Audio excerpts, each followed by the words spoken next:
Ce 21 février 2026 marque un point de bascule incontestable pour la République de Guinée-Conakry. Le pays traverse actuellement une mutation institutionnelle d'une ampleur totalement inédite. C'est un moment charnière, effectivement. Et cette transformation au sommet de l'État s'accompagne simultanément de tensions sociales, économiques et judiciaires d'une immense complexité. L'objectif de cette analyse approfondie est très clair. Il s'agit d'examiner avec une rigueur absolue 5 axes fondamentaux qui redessinent la trajectoire de l'État guinéen en ce moment précis. Il est crucial de comprendre que les événements que nous allons décortiquer aujourd'hui ne sont pas des incidents isolés. Ils touchent des secteurs en apparence très distincts, allant de la politique nationale jusqu'à l'économie quotidienne, mais en fait, ils convergent tous vers une seule et même dynamique. Laquelle, très précisément? Eh bien, celle d'un État en quête d'autorité. Un État qui tente d'imposer une normalisation à marche forcée, tout en se heurtant, et parfois très violemment, aux réalités complexes du terrain. L'analyse globale de ces faits permet vraiment de dresser le véritable portrait de la Guinée d'aujourd'hui. Analysons donc les faits en profondeur pour comprendre la trajectoire exacte de la Guinée en cette période charnière. Le premier élément de notre décryptage concerne le tournant politique majeur acté par la présidence. Les données sont formelles. Le président de la République, Mamadi Doumbouya, a officiellement fixé la date des élections législatives et communales au dimanche 24 mai 2026.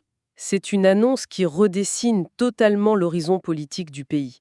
Ce décret, qui a été rendu public en direct sur la radio-télévision guinéenne, déclenche un véritable chronomètre institutionnel. Exactement. Le décret impose une mobilisation institutionnelle totale à compter du 24 février. Et la directive présidentielle est catégorique. Oui, Les ministères de l'administration du territoire, des affaires étrangères, de la justice, de la sécurité, de la défense et des finances sont formellement instruits de mettre en œuvre ce scrutin.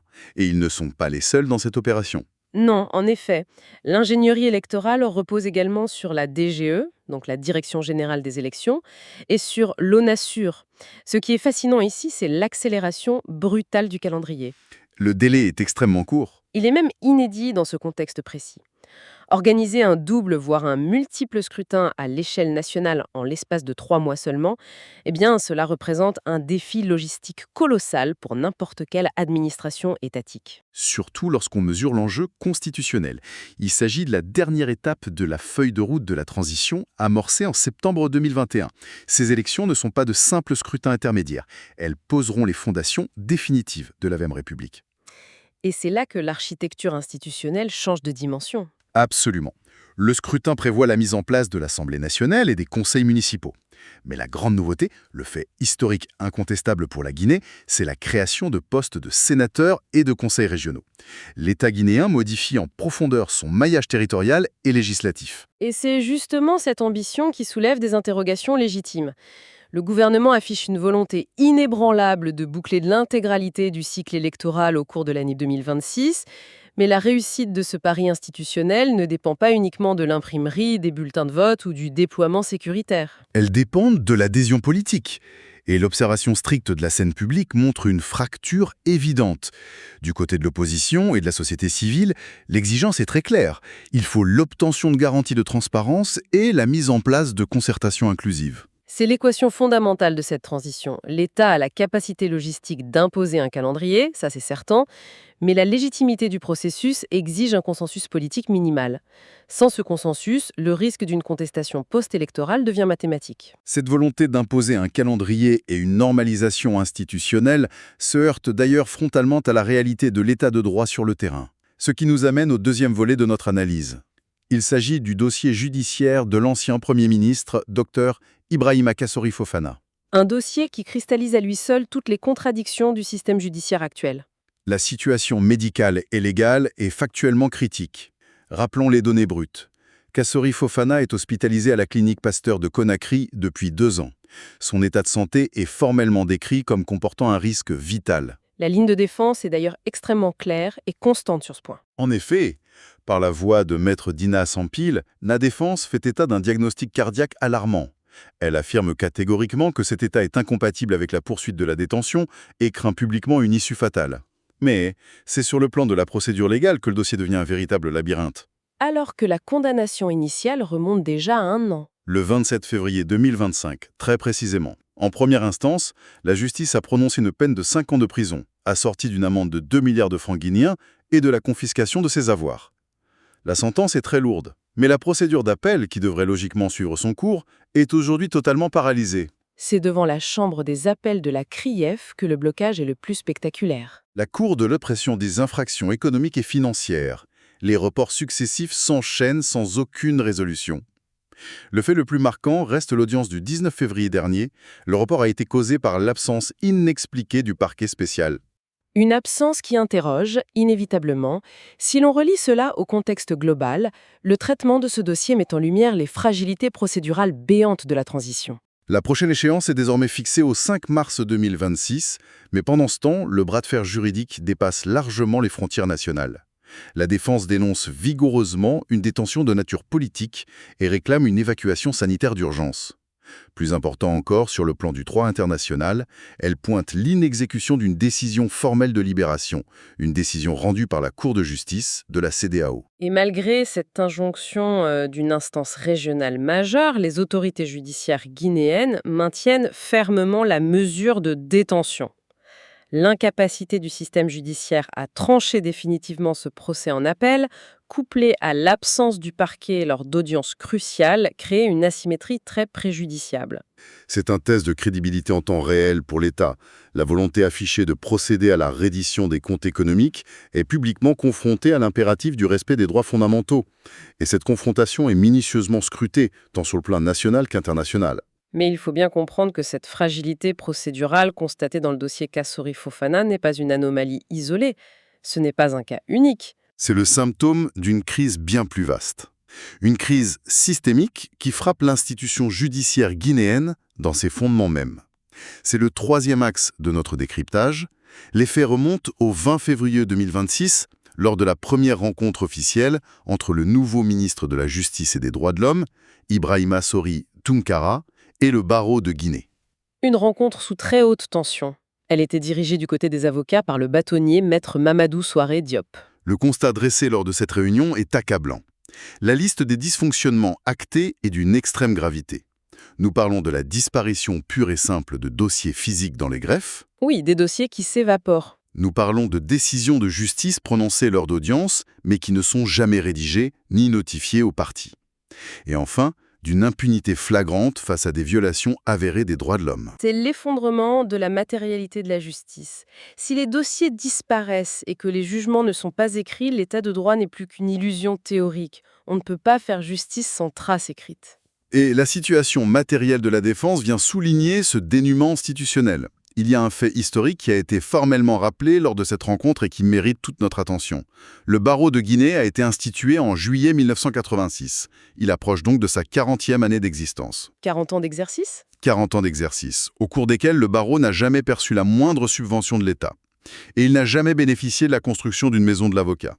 Face à cet effondrement tant administratif que matériel, la réaction du ministre Tounkara était frontale. L'analyse de l'intervention du ministre Tounkara est particulièrement révélatrice de la méthode de gouvernance actuelle.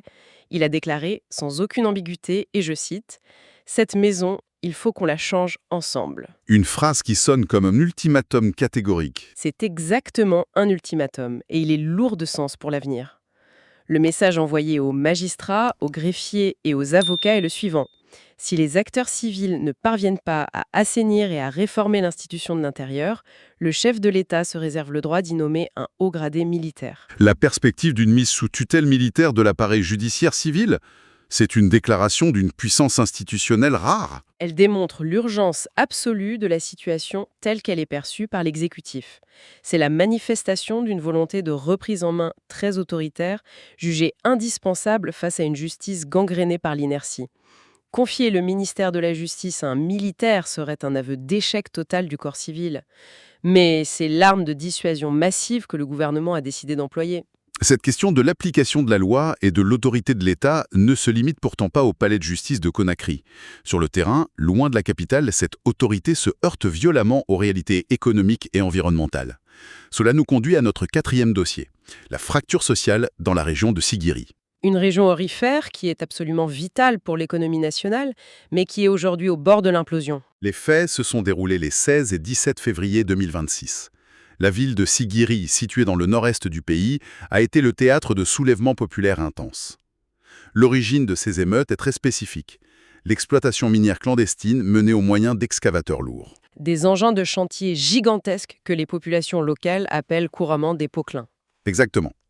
L'utilisation massive de ces engins mécanisés détruit de manière irréversible les terres arables et ravage les zones d'orpaillage artisanal. C'est une menace directe et immédiate sur la survie économique des populations locales.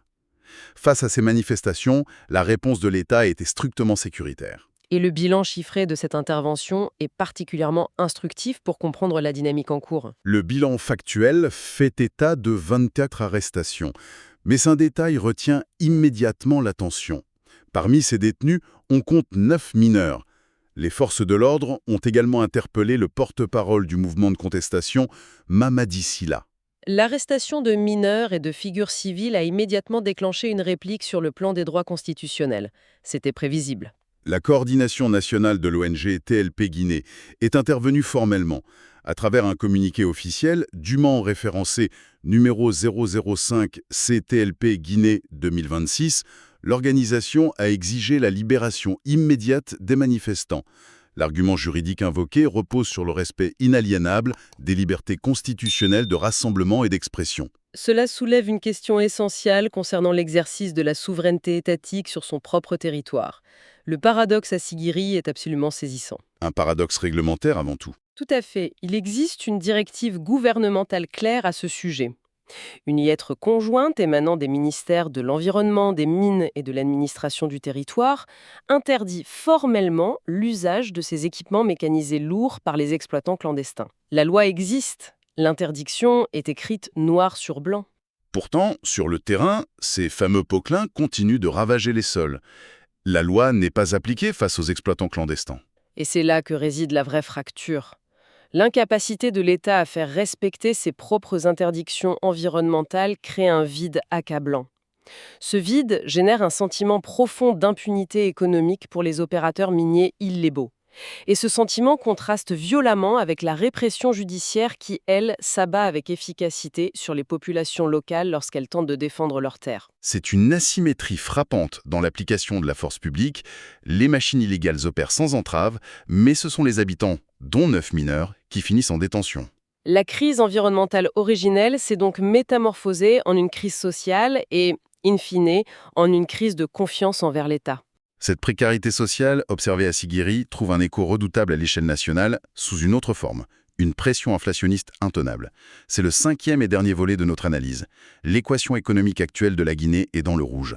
La crise du pouvoir d'achat frappe les ménages de plein fouet, et cette situation est considérablement exacerbée par le calendrier religieux. Le début du mois de Ramadan, qui a entamé le 18 février 2026, agit comme un multiplicateur de pression sur tous les marchés du pays. Face à cette urgence, la riposte de l'État s'est traduite par une régulation administrative. Le gouvernement a imposé un protocole d'accord strict visant à plafonner les prix des denrées de première nécessité. Les produits ciblés sont absolument essentiels, le riz, l'huile de palme, le sucre et les légumineuses. L'objectif politique est clair, il s'agit de soulager le panier de la ménagère. Mais l'économie répond très rarement aux simples injonctions administratives. C'est le point de friction majeur. Ce mécanisme de plafonnement a été publiquement et formellement dénoncé par le patronat guinéen. L'argumentaire du secteur privé n'est pas idéologique, il est strictement mathématique. Les opérateurs économiques font face à une réalité comptable que le décret tente tout simplement d'ignorer. Les données présentées par le patronat sont implacables. Les tarifs imposés par l'administration ne tiennent pas compte des coûts d'importation réels sur le marché mondial. Ils ignorent les frais logistiques qui sont incompressibles et surtout, ils font l'impasse sur la dépréciation continue du franc guinéen sur le marché d'échange. L'observation de cette dynamique révèle la vulnérabilité structurelle de l'économie guinéenne. Le pays demeure lourdement dépendant des importations pour garantir sa propre sécurité alimentaire. Et lorsqu'on conjugue cette dépendance structurelle à la flambée mécanique de la demande générée par la période du Ramadan, la tension devient inévitable. Le désaccord frontal entre les autorités gouvernementales et les opérateurs économiques a une conséquence directe. Il rend l'application de ces prix plafonnés purement illusoire. La réalité du terrain dément les annonces officielles. Que l'on se trouve sur les grands marchés de la capitale, à Conakry, ou dans les pôles économiques de l'intérieur du pays, Comme Cancan, Kindia ou Mamou, la réalité des prix échappe totalement au contrôle administratif. C'est l'inadéquation classique entre une politique dictée d'en haut et la réalité des coûts subis par les commerçants à la base. Et au bout de la chaîne, ce dysfonctionnement frappe de manière impitoyable les couches les plus modestes de la population. Des citoyens qui peinent simplement à s'approvisionner pour la rupture du jeûne. Le rassemblement et l'analyse rigoureuse de ces 5 éléments factuels permettent d'établir un constat clair, net et sans appel de la situation de la République de Guinée-Conakry à cette date du 21 février 2026. L'État a indiscutablement engagé le pays dans une marche forcée vers la normalisation de ses institutions. La convocation souveraine des élections législatives, communales et régionales pour le 24 mai prochain en est la preuve formelle. Une volonté de structuration rapide et décisive. Une tentative résolue, en effet, de bâtir la VM République. Toutefois, l'analyse démontre que les fondations sur lesquelles ce nouveau cadre institutionnel est censé s'ériger sont profondément fragilisées.